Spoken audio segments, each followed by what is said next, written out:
నమస్తే, నేను ప్రశాంత్. కేటీఆర్ గారిని ఈ కార్ రేస్లో అరెస్ట్ చేయబోతున్నారా? అసలు ఈ కేసు ఎంతవరకు వచ్చింది అనే విషయాలు అయితే తెలుసుకుందాం. దీని గురించి అయితే మాట్లాడేందుకు ప్రస్తుతం మనతో పాటు సీనియర్ జర్నలిస్ట్ సిఎస్ రావు గారు ఉన్నారు. నమస్తే అండి. నమస్తే సార్. ఏంటి సార్ అసలు ఈ కేసు ఉందా, ఇంకా అయిపోయినట్టేనా? ఎందుకు అని అంటే ఈ మధ్యకాలంలో ఈ కేసు గురించి అయితే ఎక్కువ మాట్లాడడం లేదు. మరి కేటీఆర్ గారు అరెస్ట్ కాబోతున్నారా ఏంటి? ఇప్పుడు నువ్వు ఏదైతే సందేహం వ్యక్తం చేసావో ఇలాంటి సందేహం తెలంగాణ సమాజంలో ఉంది. జనవరి నుంచి ఇప్పటి వరకు ఆ కేసుకు సంబంధించిన అప్డేట్ ఏం లేదు. 3 నెలల తర్వాత ఇప్పుడు ఆల్మోస్ట్ గతంలో 3 నెలల క్రితం నోటీస్ ఇచ్చారు.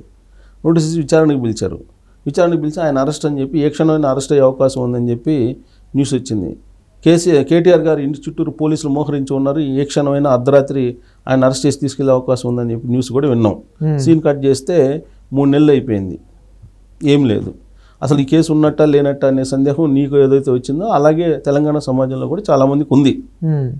అయితే ఒక 2 వారాల క్రితం ఈ కేసులో ఈ రేస్ దాంట్లో గత నెలలో నోటీసులు ఇచ్చింది ఏసీబీ. తెలంగాణ ఏసీబీ నోటీసులు ఇచ్చింది, విచారణకు హాజరు కావాలని చెప్పి నోటీసులు ఇచ్చింది. అయితే నేను అమెరికా పర్యటనకి వెళ్తున్నాను, వచ్చిన తర్వాత నేను హాజరవుతానని చెప్పి వెళ్ళిపోయాడు ఆయన. వెళ్ళిపోయారు, హాజరు కాల. మళ్ళీ ఇప్పుడు తాజాగా నోటీసులు ఇష్యూ చేసింది ఏసీబీ.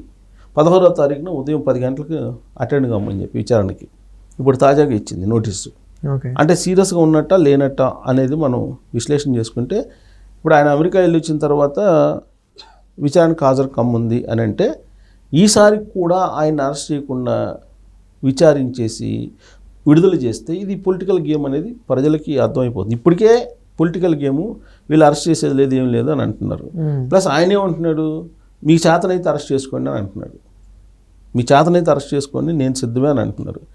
రేవంత్ రెడ్డి గారు ఏమన్నారు, ఈ అరెస్ట్ అనేది రాబోయే రోజుల్లో ముఖ్యమంత్రి అవుతారు సెంటిమెంట్ ప్రకారం అనేది అనుకుంటున్నాడు ఆయన. ఒకవేళ ఆ సెంటిమెంట్ పనిచేస్తే కవిత గారు సీఎం అవుతారు, ముందు కవిత గారు వెళ్ళింది అని చెప్పి ఆయన అంటున్నాడు. ఇంకొక వైపు ఏంది, ఈడీ ఎంటర్ అయింది. ఈడీ కూడా ఈడీ విచారణ చేసింది. ఈడీ విచారణ చేసిన క్రమంలో రాష్ట్ర ప్రభుత్వం ఏంటి, కేంద్ర ప్రభుత్వం మీద దోసింది. ఇది దీంట్లో మనీ లాండరింగ్ జరిగింది, 55 కోట్ల రూపాయల మనీ లాండరింగ్ జరిగింది. కాబట్టి ఇది ఈడీ పరిధిలోకి వస్తుంది, కేంద్ర ప్రభుత్వం అరెస్ట్ చేయాలి కేటీఆర్ గారిని అని చెప్పి రాష్ట్ర ప్రభుత్వం లేదా కాంగ్రెస్ పార్టీకి సంబంధించినటువంటి వాళ్ళు చెప్తూ ఉన్నారు. బీజేపీ వాళ్ళు ఏం చెబుతున్నారు, రాష్ట్రంలో ఉండేటువంటి ఇష్యూ ఇది, ఆల్రెడీ ఏసీబీ ఇన్వెస్టిగేషన్ చేసింది, తెలంగాణ ప్రత్యేకమైన సిట్ ఇన్వెస్టిగేషన్ చేసింది, ఇప్పటికే మొత్తం ఆధారాలు ఉన్నాయి, రాష్ట్ర ప్రభుత్వం అరెస్ట్ చేయాలి కదా, లేదా రాష్ట్ర ప్రభుత్వం అరెస్ట్ చేయకపోతే సిబిఐకి ఇస్తూ తీర్మానం చేసి అసెంబ్లీలో పంపించండి, మేము చూసుకుంటాం అని చెప్పి బీజేపీ అంటుంది. అంటే ఇప్పటి వరకు నడిచినటువంటి ఈ గేమ్ అంతా ఏంటంటే పొలిటికల్ గేమ్ నడిచింది. ఈ పొలిటికల్ గేమ్ ఇలానే నడిస్తే తెలంగాణ సమాజం ఎలా రియాక్ట్ అవుతుంది అనేది బాగా స్పష్టత ఉంది. తెలంగాణ సమాజంతో పాటు రాజకీయ పార్టీలకి ఎలా స్పష్టత ఉంది అని అంటే, కవిత లిక్కర్ స్కామ్లో ఉన్నారు అని చెప్పి పెద్ద ఎత్తున బీజేపీ వాళ్ళు ప్రచారం చేశారు. దానికి సంబంధించిన ఆధారాలు కూడా మా దగ్గర ఉన్నాయని చెప్పి ఢిల్లీ నుంచి తెలంగాణ దాకా ప్రచారం చేశారు. కానీ అసెంబ్లీలో ఎలక్షన్లో ఆవిడ అసెంబ్లీ ఎన్నికల వరకు ఈడీ వస్తుంది, విచారిస్తుంది, సిబిఐ వస్తుంది, విచారిస్తుంది, వెళ్ళిపోతుంది, అరెస్ట్ చేయట్లా. ఈ లోపల అసెంబ్లీ అరెస్ట్ వచ్చింది. సో ఇదంతా పొలిటికల్ గేమ్ అని చెప్పి నమ్మినటువంటి తెలంగాణ సమాజం బీజేపీని అసలు 8 సీట్లకు పరిమితం చేసింది. ఎమ్మెల్యేలు చాలా తక్కువ మంది ఎమ్మెల్యేలు. సో కాంగ్రెస్ పార్టీని అధికారంలోకి తీసుకొచ్చింది. ఆ తర్వాత జరిగినటువంటి 2024 జరిగినటువంటి లోక్సభ ఎన్నికల్లో ఆ టైంలో అంటే అసెంబ్లీ ఎన్నికలకి లోక్సభ ఎన్నికల మధ్య ఉండేటువంటి గ్యాప్ ఏదైతే ఉందో 3 నెలలు 4 నెలలు, ఈ గ్యాప్లో కవితను అరెస్ట్ చేసి తీహార్ జైల్లో పెట్టారు. తీహార్ జైల్లో కవిత ఉన్నప్పుడు జరిగినాయి లోక్సభ ఎన్నికలు. సీన్ కట్ చేస్తే 8 మంది ఎంపీలు గెలిచారు. 8 మంది ఎంపీలు, బీఆర్ఎస్ పార్టీకి ఒక ఎంపీ రాలా. అంటే రిజల్ట్ పరంగా చూస్తే కల్వకుంట్ల ఫ్యామిలీలో ఉండేటువంటి వాళ్ళని అరెస్ట్ చేస్తే తెలంగాణ సమాజం హర్షిస్తుందని చెప్పి ఎలక్షన్ కోణం నుంచి ఆలోచించేటువంటి వాళ్ళకి కనిపిస్తుంది ఆడ. ఇదే ఆలోచిస్తే కాంగ్రెస్ పార్టీ ప్రభుత్వం ఇప్పుడు ఏం చేస్తుంది, కేటీఆర్ గారిని రేపు మంగళవారం 16వ తారీఖున ఉదయం 10 గంటలకి హాజరు కమ్మని చెప్పి విచారణకు పిలుస్తుంది. కాబట్టి ఆ రోజున కాంగ్రెస్ పార్టీ, రాష్ట్ర ప్రభుత్వం, రాష్ట్ర ఏసీబీ అరెస్ట్ చేసేటువంటి అవకాశం ఉంది. ఒకవేళ అరెస్ట్ చేయకపోతే కాంగ్రెస్ పార్టీ రాజకీయంగా నష్టపోతుంది. నష్టపోయే అవకాశాలు చాలా క్లియర్గా ఉన్నాయి. ఎందుకంటే పూర్తి ఎవిడెన్స్ ఉందని చెప్పి కాంగ్రెస్ పార్టీ చెప్తుంది, తెలంగాణ ప్రభుత్వం చేస్తుంది, తెలంగాణ ముఖ్యమంత్రి రేవంత్ రెడ్డి గారు చెప్తున్నారు. ఈ కార్ రేస్ విషయంలో మనీ లాండరింగ్ జరిగింది, అవకతవకలు జరిగాయి అని చెప్పి. దీని మీద అప్పుడు మున్సిపల్ శాఖ సెక్రటరీగా ఉన్నటువంటి అరవింద్ కుమార్ సీనియర్ ఐఏఎస్ ఆయన కూడా వాంగ్మూలం ఇచ్చారు. సేమ్ ఇదే విధంగా కాళేశ్వరం విషయంలో కూడా అవకతవకలు జరిగాయి, ఇందులో కూడా తప్పు చేశారు అని చెప్పేసి ఇలా ఆధారాలు ఉన్నాయని చెప్పేసి చెప్పారు. కానీ విచారణలో చూస్తే విచారణ తర్వాత మొత్తం కామ్ అయిపోయింది. అసలు బీఆర్ఎస్ పార్టీది ఏం తప్పు లేదన్నట్టే ప్రజలకు కనిపిస్తుంది. ప్రజలకు ఎట్ట కనిపించింది? చంద్రఘోష్ కమిషన్ చెప్పాలి. చంద్రఘోష్ కమిషన్ ఎదుట కేసీఆర్ గారు అటెండ్ అయ్యారు. కేసీఆర్ గారు ఏం చెప్పారు అడిగిన ప్రశ్నలకి? నాకు అదంతా తెలియదు, అధికారులు చేశారు, అధికారులు చేయాల్సిన పని క్యాబినెట్ అప్రూవల్ చేస్తుంది, నేను ఒక్కడే కాదు కదా, క్యాబినెట్ అప్రూవల్ చేస్తుంది, క్యాబినెట్ అప్రూవల్ ప్రకారం ఇంజనీర్లు చేశారు, ఆ టెక్నికల్ ఇష్యూస్ అన్ని వాళ్ళు చూసుకుంటారు, నాకే సంబంధం అని చెప్పి అంటున్నారు. అంటే దీన్ని ఏమనుకోవాలి? ఇదే కేసీఆర్ గారు ఏమన్నారు? నా మెదడును కరిగించి రక్తం చిందించి కాళేశ్వరాన్ని నిర్మించాను, ఇది నా మెదడు నుంచి వచ్చిన ఆలోచన అని చెప్పి చెప్పాడు. అదే మాట చంద్రఘోష్ కమిషన్ దగ్గర చెప్పాలిగా. మరి ఎందుకు అధికారులని ఇరికిస్తూ అధికారుల మీద ఎందుకు వేశారు? అధికారులు ఏం చెప్పారు? ఇంజనీర్లు మాకేం తెలియదు, మేము చెప్పిన డిజైన్ని ఆయన యాక్సెప్ట్ చేయలేదు, ఆయన చెప్పినట్టు కట్టమున్నాడు, మేము కట్టామని వాళ్ళు చెప్పారు. వాళ్ళు ఇచ్చిన వాంగ్మూలం చంద్రఘోష్ కమిషన్ దగ్గర ఉంది కదా. సో ఇవన్నీ ఇరువైపుల నుంచి వాదనలు విన్న తర్వాత కేసీఆర్ గారు చెప్పింది, ఇంజనీర్లు చెప్పింది విన్న తర్వాత అప్పుడు ఫైనల్ కంక్లూషన్కి వచ్చి చంద్రఘోష్ కమిషన్ ఒక నివేదిక ఇస్తుంది. అప్పుడు మనం తేల్చాలి కేసీఆర్ గారు చెప్పింది తప్ప లేదా ఇంజనీర్లు చెప్పింది తప్ప అనేది. ఇప్పుడు మనం విచారణని హాజరయ్యారు ఒకేసారి, ఇప్పుడు ఒకసారి మళ్ళీ విచారణకు పోవాల్సి వస్తుంది. ఆయన ఒకసారి విచారణకి వెళ్ళినటువంటి ఆయన ఏ విధంగా వ్యవహరించారు? ఆయన మధ్యలో ఏమన్నారు? హెల్త్ బాగాలేదని చెప్పి స్కిప్ అయ్యి వచ్చేసారు వాళ్ళు అడిగినటువంటి ప్రశ్నలకి.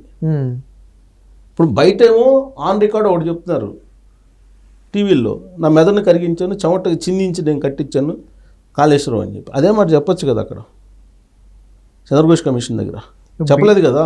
ఇంజనీర్లు డిజైన్ చేస్తారు, నాకేం పని, క్యాబినెట్ అప్రూవల్ చేస్తుంది, క్యాబినెట్ అందరిని బాధ్యం చేయాలని చెప్పి అంటున్నాడు. ఇప్పుడు బీఆర్ఎస్ పార్టీ వాళ్ళు ఒక పాయింట్ ఎక్కువ మాట్లాడేది ఏంటంటే, కాంగ్రెస్ పార్టీ వాళ్ళు 1,00,000 కోట్లు అవకతవకలు చేశారని చెప్తూ ఉన్నారు. మేము చేసిందే 93,000 కోట్లలో మేము చేసి ఇదంతా చేసాము, 1,00,000 కోట్లు ఎక్కడి నుంచి స్కామ్ చేస్తాము అని చెప్పేసి వాళ్ళు మాట్లాడుతున్నారు. ఇప్పుడు ఫిగర్ అనేది 1,00,000 కోట్ల లేకపోతే 50,000 కోట్ల 30,000 కోట్ల అని కాదు. ఒకసారి దొంగతనం చేస్తే నువ్వు 10 రూపాయలు చేసావా 10 కోట్లు చేసావా అనేది కాదు. ఫిగర్లో తేడా రావచ్చు, లేదా పబ్లిక్లోకి వెళ్ళడానికి అది చెప్పచ్చు. అదే వాళ్ళు చెప్తుంది నిజమే. 1,00,000 కోట్లు పెట్టి మేము కట్టిస్తే 98,000 కోట్లు మేము కట్టిస్తే 1,00,000 కోట్లు అవినీతి ఎట జరిగిద్దని చెప్పి చెప్పొచ్చు. అసలు అవినీతి జరిగిందా లేదని చెప్పాలి కదా. ఇప్పుడు ఒకసారి దొంగతనం చేసిన తర్వాత ఇప్పుడు ఏమంటారు చాలామంది, ఇప్పుడు 100 సవర్లు బంగారం పోయింది అనుకో, 200 సవర్లు బంగారం పోయిందని చెప్పి కంప్లైంట్ చేస్తారు. చేసిన తర్వాత మొత్తం రికవరీ వచ్చినప్పుడు కదా ఎంత పోయింది ఎంత వచ్చింది తెలియదు జనరల్గా. సో అలానే ఇప్పుడు వాళ్ళు ఎంత చేశారు ఇది కాదు కదా, అక్కడ టెక్నికల్గా కట్టారా లేదా, కరప్షన్ జరిగిందా లేదా, ముఖ్యమంత్రిగా ఈయనేం పాత్ర పోషించారు, ఇంజనీర్లుగా వాళ్ళేం పాత్ర పోషించారు, ఈ కాళేశ్వరం నిరుపయోగంగా ఉండడానికి కారకులు ఎవరు, ఇదే కదా కావాల్సింది.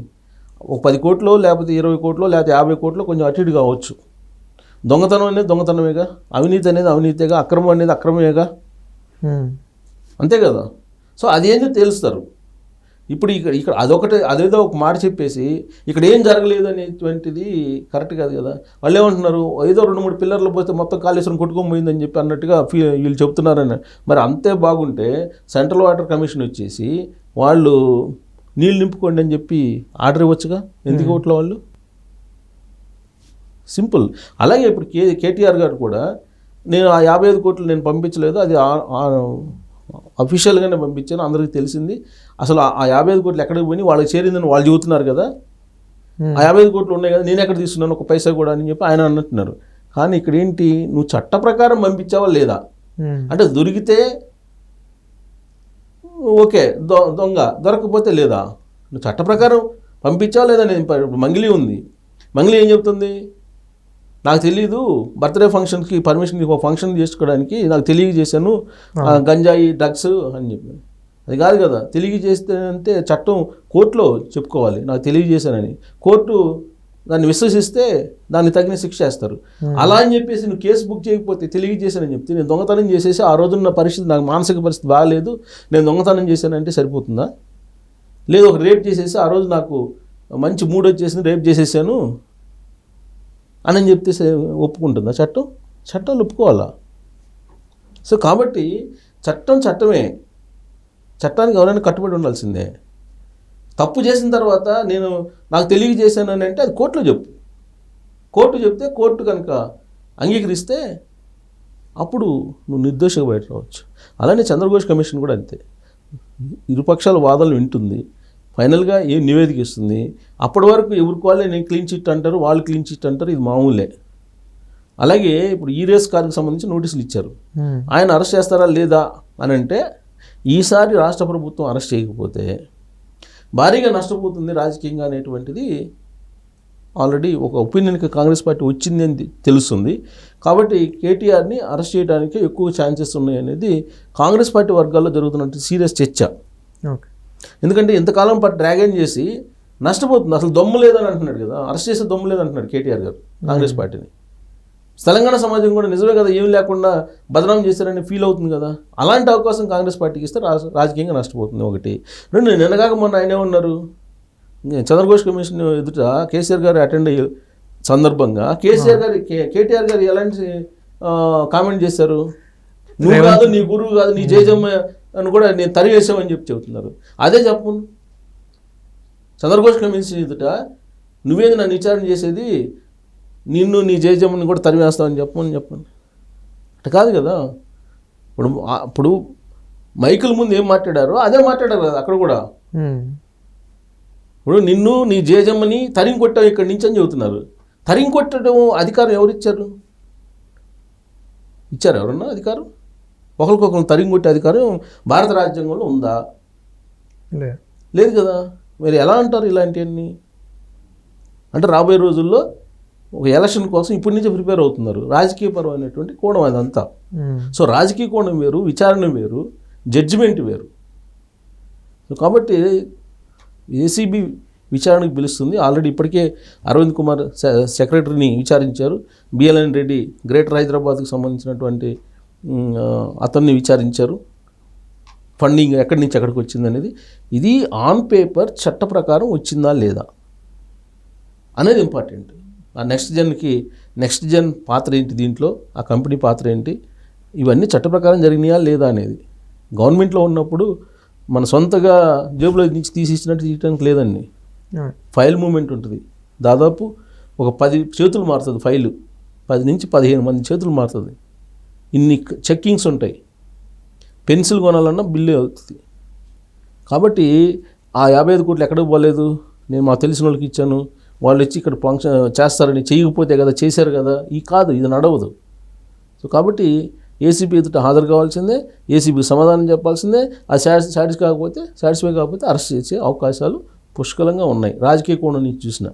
Thank you sir. Thank you.